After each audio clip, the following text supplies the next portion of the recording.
उसी में आप सबको पास्टर यूनुस का सलाम। तो हम ईमान रखते हैं कि खुदा आप सबको खैरियत से रखा उसने, और आपकी सलामती हमेशा तक हो। जो कलाम को देखते हैं, सुनते हैं, उन सब के लिए ये एक नया कलाम हम लेकर आपकी खिदमत में हाजिर हैं। और खुदा के कलाम को सुनाने के लिए हम तैयार हैं। आप भी खुदा के कलाम को सुनने के लिए सब तैयार हों।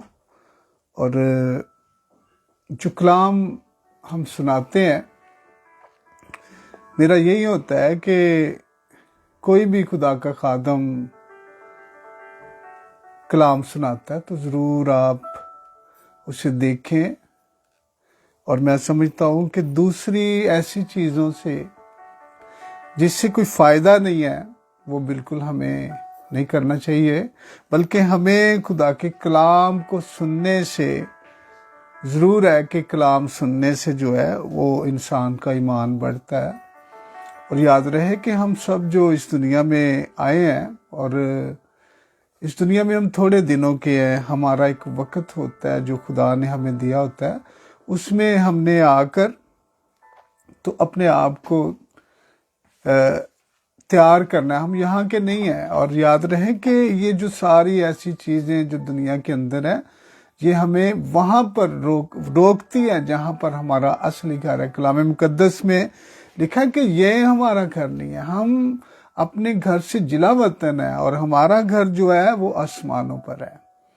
तो जब तक आप कलाम को नहीं सुनते तो आप यकीनन कभी हो नहीं सकता कि हम उस बादशाही में जा सकें जहाँ पर वो हमारे लिए तैयार है।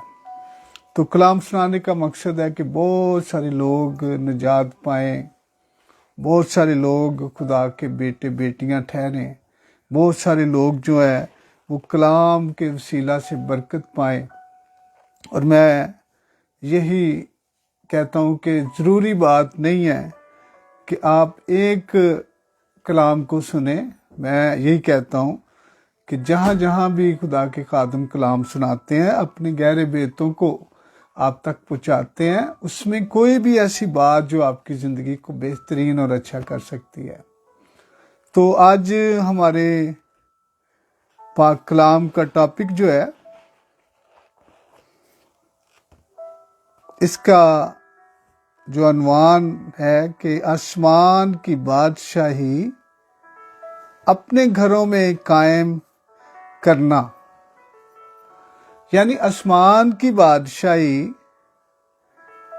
अपने घरों में कायम करना, इसका मतलब है कि अपने घर में जन्नत जैसा माहौल बनाना। किस तरह हो सकता है कि हम अपने घरों में आसमान की बादशाही को कायम कर सकें? आज हम कलाम मुकद्दस में से सीखेंगे। मेरे साथ खुदा के कलाम को आप देख सकते हैं। यहाँ पर हम देखते हैं मत्ती रसूल की अंजील और उसका 23वां बाब और उसकी 3री आयत से हम खुदा के कलाम को देखेंगे। मत्ती रसूल की अंजील और उसका 23वां बाब और उसकी 3 आयत हम पढ़ेंगे खुदा के कलाम में से। यहाँ पर लिखा है, बस जो कुछ वो तुम्हें बताए वो सब करो और मानो, लेकिन उनके से काम ना करो, क्योंकि वो कहते हैं और करते नहीं। वो ऐसी भारी बोझ जिनको उठाना मुश्किल है बांध कर लोगों के कांधे पर रखते हैं, मगर आप उनको अपनी उंगली से भी हिलाना नहीं चाहते। वो अपने सब काम लोगों को दिखाने को करते हैं, ताकि कलाम पढ़े जाने पर उसकी बरकत हो। आज हम जो कलाम पढ़ रहे हैं, ये फकीयों और फरीसियों को यीशु मसीह ने कहा। और फकी फरीसी जो थे वो सब कुछ जो भी कुछ करते थे वो दिखावे के लिए करते थे और लोगों को वो दिखाते थे, लेकिन खुद वो करते नहीं थे। यानी इसका मतलब क्या हुआ कि वो सिर्फ और सिर्फ लोगों के सामने एक एक्टिंग करते थे और असल में वो कुछ नहीं करते थे रियल में, और लोगों को वो रियल कहते थे कि लोग रियल ये सारे काम करें। लेकिन फकीर फरीसी जो थे, यहाँ पर लिखा कि वो भारी बोझ लोगों के कांधे के ऊपर रखते थे और आप अपनी उंगली भी नहीं लगाना चाहते थे। इसका मतलब क्या हुआ कि ये खुद जो नहीं करते थे वो लोगों को कहते थे करें, लेकिन जब उनके सामने लोग जमा होते थे तो वो बिल्कुल जिस तरह कोई फिल्म एक्टर जो एक्ट करता है उसी तरह करते थे। जिस तरह हमारे मसीह फिल्में बनती हैं उसमें कोई मूसा का किरदार करता है और जब तक वो स्टेज के ऊपर होता है तब तक वो मूसा होता है, और वो 3 दिन भी स्टेज पर रहे तो वो मूसा होता है। जब वो स्टेज से नीचे उतर आता है तो फिर वो एक आम आदमी बन जाता है और उसकी घरेलू जिंदगी ऐसी खराब होती है, 3-3 4-4 औरतों को उसने तलाक दी होती है और शराब नोशी और हर तरह के गंदे सारे ऐसे काम करता है। लेकिन जब वो स्टेज पर आता है तो तब वो मूसा होता है, एक्टिंग करना। सेम इसी तरह फकीर फरीसियों की जिंदगी जो थी, कलाम मुकद्दस में यीशु ने बथेरा इनको सांप के बच्चे भी कहा है, सफेदी फिरी कब्रें भी कहा है, इनको बहुत ज्यादा, क्योंकि यीशु उनको जानता था। मुझे एक बंदे ने एक सवाल किया, उसने कहा कि यीशु मसीह ने इतना सख्त जो है वो फकीर फरीसियों को क्यों इतना सख्त कलाम दिया। तो मैंने उसे कहा कि भाई यीशु मसीह उनकी रूह की भी नजात चाहता था। यीशु उनको वो उनके काम बताता था कि तुम्हारे काम ऐसे हैं, तुम ऐसा करते हो, तुम मतलब कि लोगों के सामने अपनी एक्टिंग करते हो। तो आज हम देखते हैं कि दुनिया के अंदर आज बहुत सारे लोग जो हैं वो स्टेज के ऊपर गीत गाने वाले लोग होते हैं, फिर कलाम सुनाने वाले भी लोग होते हैं। मैं सबको नहीं कह रहा, जो ऐसा काम करते हैं उनको खुद समझ लगती होगी कि गीत गाने वाले भी लोग एक्टिंग करते हैं कि लोग हमारी तरफ देखें, और जब वो गीत गा लेते हैं तो फौरी वो कलाम को नहीं सुनते, बल्कि वो खुदा के घर से बाहर जाके बैठ जाते हैं कि कोई हमें कलाम से कुछ लेना देना नहीं, हमने बस अपना एक्ट कर लिया और अपनी एक्टिंग कर ली है और हम बस ठीक हैं। तो इसी तरह खुदा का कलाम भी सुनाने वाले बहुत सारे ऐसे लोग हैं जो उस पर भी एक्टिंग करते हैं, उछल उछल कर, बाजू उठा उठा कर, इतना जोर जोर से चला चला कर कलाम सुनाते हैं। समझ नहीं लगती कि खुदा शायद सुनता नहीं है, खुदा के कान नहीं है, या कलीसिया में लोग जो हैं वो बोले होते हैं। यानी वो भी क्या कर रहे हैं, एक्टिंग कर रहे हैं। और ये फकीर फरीसी जो थे, कलाम मुकद्दस में हम देखते हैं कि ये एक्टिंग करते थे लोग। आज सबसे मैं आपको बताना चाहता हूं कि सबसे बुरी चीज खुदा को ये ढोंगीपन जो है वो लगता है। आज हम अपने घरों में देखें जरा, कोई खुदा का खादम आ जाता है तो कलीसिया के अंदर जब खुदा का खादम आता है तो लोग थोड़ा सा वक्त मांगते हैं कि हमें अपने घर को थोड़ा सा ठीक करना है। वो ठीक क्या करते हैं, वो ऐसी जो उनके घर में जो काम होते हैं, सबसे पहले वो अपनी बीवी को जाके कहेगा कि आज हमारे घर खुदा के खादम आए हैं और हमने बड़े प्यार मोहब्बत से रहना है, हमने एक दूसरे को बड़ी तमीज़ से बुलाना है ताकि खादम जो है आए हैं वो कहीं ऐसा ना हो कि बुरा माने। बच्चों को कहना, बच्चों शोर नहीं डालना, और खुदा के खादम आए हैं, कोई LCD पर कोई ऐसा प्रोग्राम नहीं देखना है जी, कोई ऊंची आवाज़ नहीं किसी ने करनी। और जब वो खुदा का खादम अंदर दाखिल होता है, कोई ऐसी किताब जो कि बुरी किताब लोग पढ़ते हैं वो नहीं होती। कोई मोबाइल में ऐसे वो अपने मोबाइल साइलेंस कर देते हैं ताकि कोई ऐसी आवाज़ ना आ जाए, किसी के ऐसी टोन ना लग जाए। तो क्या कर रहे हैं ये सारा कुछ आज हम अपने आप को जो लोग मसीह कहते हैं वो एक्टिंग करते हैं। क्यों एक्टिंग कर रहे हैं कि खुदा का खादम आ गया। और जब खादम अंदर दाखिल होता है तो वो क्या कहते हैं कि हमने तो अभी ये सारा चैनल जो मसीह चैनल हम देख रहे थे, हम तो गीत सुन रहे थे, हम तो, हालांकि ऐसी बात नहीं, सिर्फ एक धोखा। जिस तरह फक्की फरीसी धोखा देते थे, इसी तरह आज के बहुत सारे नामी मसीह जो अपने आप को मसीह कहते हैं और वो अपने नाम के साथ मसीह लगाना पसंद करते हैं, वो अपनी एक्टिंग जो है वो इस तरह करते हैं। और जब पास्टर अंदर आता है तो उनको वो सारी अपनी रूहानी बातें उनके साथ वो शेयर करते हैं, गीत गाते हैं, अपनी दुआ का बताते हैं कि हम तो इतनी दुआ करने वाले हैं। और बाद में ज्यों ही वो पास्टर साहब चले जाते हैं तो उनका वही सारा शोर, वही गाने, वही फिल्में, वही घर में झगड़ा, वही लड़ाइयाँ, सारा कुछ उसी तरह शुरू हो जाता है। तो भाइयों बहनों, हम आज सीख रहे हैं कि हम खुदा की बादशाही यानी उस जन्नत को अपने घर में किस तरह रख सकते हैं, किस तरह ला सकते हैं। तो मैं आपको एक मिसाल देता हूँ कि फर्ज करें आपके घर में आपका दरवाज़ा नोक हुआ है और आप जब बाहर जाते हैं तो आपको बाहर यीशु मिलता है। तो यीशु आकर कहता है कि आज मैंने आपके घर में 3-4 दिन रहना है और मैं आपके घर में रह सकता हूँ। तो फौरी हम सब कह देंगे कि हाँ, आप मेरे घर में रह सकते हैं। आप बहुत अच्छा कमरा उसे देंगे और अपने बीवी बच्चों को, जिस तरह मैं पहले कह रहा हूँ, समझा देंगे कि जितने दिन यीशु रहेगा हमारे घर में, हम जो है कुछ भी नहीं करेंगे, कोई झगड़ा नहीं होगा, कोई गाने फिल्में नहीं होंगी, किसी किस्म का किसी की ऐबजोई नहीं होगी। क्यों ये सारा कुछ हो रहा है कि यीशु हमारे घर में रह रहा है। कोई शोर नहीं डालेगा, यीशु हमारे घर में रह रहा है। कोई गाली नहीं निकालेगा, यीशु हमारे घर में रह रहा है। और जब यीशु 3 या 4 दिन उनके घर में रहता है तो तब तक तो बड़ी शांति वो रखते हैं। तो अंदर से वो बहुत जो है ना, वो अंदर से बहुत टूटे होते हैं कि कहीं जल्दी से वो टाइम गुजरे और यीशु चला जाए। तो हम तो बंधे हुए हैं, हम तो झगड़े के लिए बड़ा, हमारे 3-4 दिन हो गए झगड़ा ही नहीं किया। बच्चों ने कोई फिल्म नहीं देखी, कोई ड्रामा नहीं देखा, किसी के साथ कोई बात नहीं की, कोई पैकेज नहीं देखा। यानी एक तब तक उनको खौफ है, और जब तक यीशु उनके घर में मौजूद है वो खौफ में है, जिंदगी गुजार रहे हैं डर में कि यीशु क्या कहेगा। अगर हमारे बच्चे फिल्में ड्रामे देखते हैं तो फिर यीशु क्या कहेगा। अगर हम दोनों मियाँ बीवी जो लड़ते हैं, रोज लड़ते हैं, तो आज हमें 3 दिन 4 दिन हो गए हम लड़े नहीं, अगर हम लड़ेंगे तो यीशु क्या कहेगा।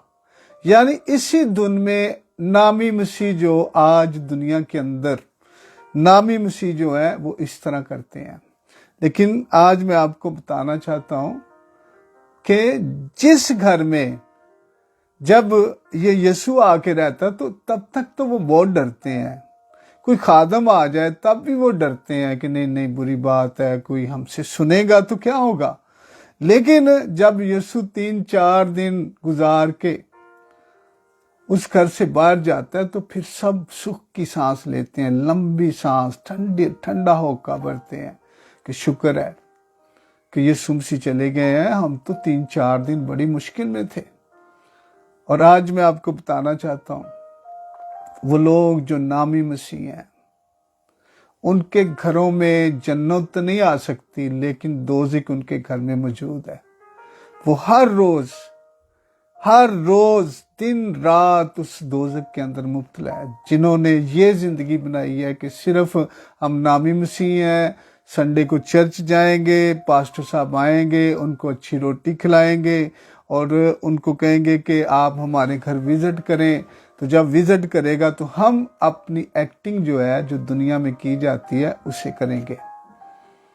आज मैं बताना चाहता हूं कि हम अपने घरों के अंदर किस तरीका से अपने यीशु मसीह की जो उसकी बादशाही है, लिखा है कि आसमान की बादशाही जो है वो आप अपने घरों में किस तरह, जन्नत किस तरह अपने घरों में कायम कर सकते हैं। जिस तरह ये लोग यीशु को जानने के मुंतज़िर थे, अगर आप यीशु को अपने साथ रखें, रूल कुदस को अपने साथ रखें, आसमानी बाप को अपने दिल में, अपने खौफ में रखें, तो मैं आपको श्योरिटी इस बात की कहता हूं कि आपने जब आसमान की बादशाही में तो जाना है, तब तक जब तक आप आसमान की बादशाही में नहीं जाते, आसमान की बादशाही आपके घरों में कायम हो सकती है। अब देख सकते हैं कि अगर हम आसमान की बादशाही की बात करें तो वहां पर लिखा है कि यीशु मसीह भी वहां पर मौजूद है और यीशु मसीह का बाप भी वहां पर मौजूद है।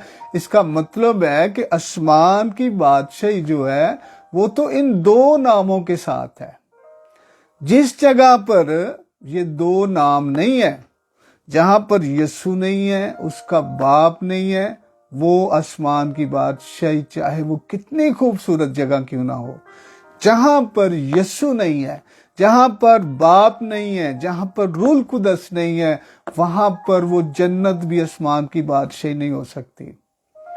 आज मैं आपको बताना चाहता हूं कि अगर आप अपने घरों के अंदर आसमान की बादशाही को कायम करना चाहते हैं तो फिर उस पाक रूह को दावत दें, फिर यीशु को दावत दें। और कलाम मुकद्दस में यूहन्ना रसूल की अंजील और उसके 17वें बाब में 17वें बाब में लिखा हुआ है कि मैं और बाप तुम्हारे पास आएंगे और तुझ में सुकूनत करेंगे और तुम्हारे साथ खाएंगे पिएंगे। इसका मतलब क्या हुआ कि अगर जहां पर बाप और बेटा आते हैं वहां पर जन्नत है, वहां पर आसमान की बादशाही है। आसमान की बादशाही को तो हम ढूंढते ढूंढते काफी हमें वक्त लग सकता है। अभी हो सकता है कि कितने साल हो सके, कितनी देर हो सके। अगर आप चाहते हैं कि आप आसमान की बादशाही में अपनी जिंदगी बसर करना चाहते हैं, अगर आप चाहते हैं कि आसमान की बादशाही, वहां तो हमने जाना है, हमें यहां पर भी आसमान की बादशाही चाहिए, तो फिर आपको क्या करना होगा? फिर आपको बाप और बेटा और रूल कुदस उसे अपने दिल में, अपने घर में, अपने बच्चों में, अपनी बीवी में उसे जगह देनी होगी। जब आप खुदा बाप को, यीशु मसीह को, पाक रूह को कहते हैं कि खुदा तू हमारे साथ रह, तो समझ लें कि आपके घर में आसमान की बादशाही कायम हो चुकी है, आपके घर में जन्नत आ चुकी है। और मैं आपको बताना चाहता हूं कि मैं आसमान की बादशाही में नहीं जाना चाहता, बिल्कुल नहीं जाना चाहता। जहां पर यीशु नहीं है वहां पर आसमान की बादशाही नहीं है। मेरा यीशु मसीह अगर दोजक में भी चला जाता है, दोजक में भी रहे, तो मैं वहां पर भी जाऊंगा उसके साथ। जहां पर यीशु होगा वहां पर दोजक भी जन्नत बन जाएगी। याद रहे, दोजक कहां पर है? दोजक वहां पर है जहां पर यीशु नहीं है। जहां पर यीशु है वहां पर दोजक भी जन्नत बन जाती है। और आपके घरों में अगर यीशु मसीह और उसका बाप है तो समझ ले कि आपके घर के अंदर जन्नत आ गई है। आपके घर में झगड़ा नहीं हो सकता, आपके बच्चे गंदी नापाक फिल्में नहीं देख सकते, आपके घर में किसी चीज की जो दुनिया के अंदर कमी है आपके घर में कमी नहीं आएगी। क्योंकि जन्नत किसे कहते हैं? आराम की जगह, आराम की, लिखा है कि आराम की जगह। और अगर आपके घरों के अंदर आराम की जगह बन जाती है तो इससे बढ़कर क्या है? भाइयों बहनों, अपने घरों में आसमान की बादशाही कायम करने का ये तरीकाकार है। और मैंने आपको बाइबल में से बता दिया है कि अगर आप यीशु को अपने दिल में, अपने घर में, अपने बच्चों में, अपनी बीवी में जगह देंगे तो यकीनन आपके घर में आसमान की बादशाही होगी। आपका घर घर नहीं बल्कि जन्नत बन जाएगा। यह है आसमान की बादशाही को अपने घरों में कायम करने का तरीका। इसका तरीका क्या है? अभी हमने सीखा कि अगर कोई एक्टिंग करने वाला मसीह है, जो अपने आप को मसीह कहता है, वो एक्ट करता है, वो लोगों के सामने ढोंग करता है। और खुदा को सबसे बुरी चीज, फकीयों की क्या चीज बुरी लग रही है? फकीयों फरीसियों की यही चीज बुरी लगती है कि वो ढोंगीपन करते थे, ढोंग करते थे। ढोंग का मतलब ड्रामा करते थे और बेवों के घरों को दबाकर बैठे हुए थे। इसीलिए यीशु मसीह उनको ये सारी बातें कह रहा है कि सफेदी फिरी कब्रों। कब्र का मतलब क्या है? किसी कब्र, कलाम मुकद्दस में हम जब रोमियो का खत पढ़ते हैं वहां पर लिखा है कि तुम्हारे गले खुली हुई कब्रों की मानंद है। इसका क्या मतलब है कि कब्र का अगर मुंह खुला हो तो उसमें बू आती है, उसमें गंदी बू आती है। इसी तरह आज के इंसान जो ढोंग करते हैं उनके गलों, वो खुली हुई कब्रों की मानंद है और उनके अंदर से गंदी चीजें निकलती हैं। भाइयों बहनों, आज खुदा के कलाम को इसको सीख ले कि खुदा का कलाम हमें क्या सिखाता है। अगर बाप, बेटा, रूल कुदस हमारे साथ है तो समझ ले हम आसमान की बादशाही में हैं। हम इस दुनिया में रहते हुए भी ये दुनिया हमारे लिए जन्नत बन सकती है जब तक वो ना आ जाए, और जब वो आएगा तब तो हम उसके साथ जाएंगे। लेकिन मजा क्या है कि हम इतना इंतजार करें आसमान की बादशाही में और हम इसी चक्कर में इस दुनिया से चले जाते हैं। बेशक हम जब इस दुनिया से चले भी जाएंगे, सो भी जाएंगे मसीह में, तो फिर भी हम आसमान की बादशाही में जाएंगे। लेकिन इतना इंतजार क्यों? अभी आज ही इसी वक्त अपनी सारी चीजों को तर्क करके, अपने सारे गुनाहों को, अपनी सारी बदियों को माफ करके, अपने आप को लोगों को माफ करें और लोगों के साथ अच्छा प्यार सलूक करें और खुदा से अपने सारे गुनाहों की माफी मांगकर और कहें कि खुदा मैं अपने घर में तेरे आसमान की बादशाही यानी उस जन्नत को कायम करना चाहती हूँ। तो जब इस बात को आप करेंगे आपकी अपनी जिंदगी में, तो यकीनन आपका घर एक खूबसूरत घर होगा, एक खूबसूरत बगीचा यानी बागे अदन का वो बगीचा जहाँ पर सुख, आराम और किसी किस्म की कोई बीमारी नहीं थी, कुछ नहीं था, मौत नहीं थी और कोई ऐसी बात नहीं थी। उस तरह का आपका घर हो सकता है।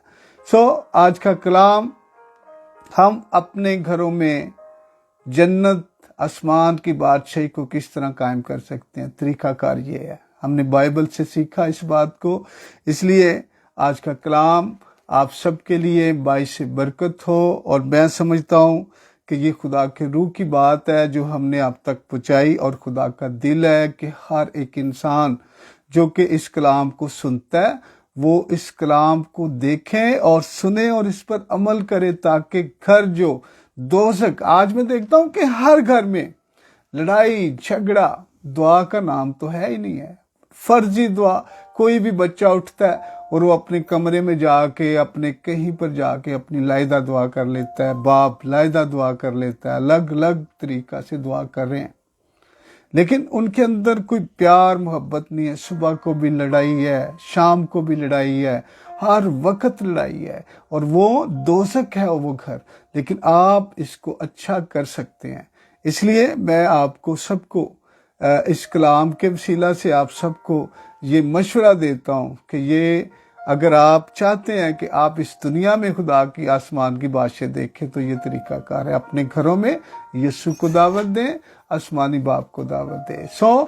आज का कलाम आप सुने, शेयर करें और सब्सक्राइब करें, ताकि लोग देखें। जितने लोग देखेंगे उसमें आपकी बरकत होगी। शेयर जरूर करें लोगों को, ताकि ज्यादा से ज्यादा इस कलाम को, बल्कि सारे कलामों को, जितने भी खुदा के खादम में कलाम सुनाते हैं सब के शेयर करें, ताकि ज्यादा से ज्यादा इस दुनिया के अंदर कलाम फैल जाए। और बजाय के दूसरी गंदी अश्लील चीजें, पोर्नोग्राफी की चीजें, गंदी फिल्में जो दुनिया में फैल रही हैं, उससे बेहतर ये नहीं है कि हम खुदा का कलाम फैलाएं। और बहुत सारे लोग बुरी चीजें लोगों को शेयर करते हैं। भाइयों बहनों, खुदा जो कुछ आज आप बोएंगे वही आपको काटना होगा। कलाम फरमाता है कि जो कुछ आदमी अपनी जिंदगी में बीजता है उसके लिए वो काटेगा। इसलिए अच्छी चीजें बीजें ताकि अच्छी फसल काटें और खुदा की बरकत हासिल करें। खुदावंद आप सबको बरकत दें। कल एक नया टॉपिक लेके हम खुदा की खिदमत में फिर हाजिर होंगे, आप सबकी खिदमत में। खुदा आप सबको बरकत दे। आमीन।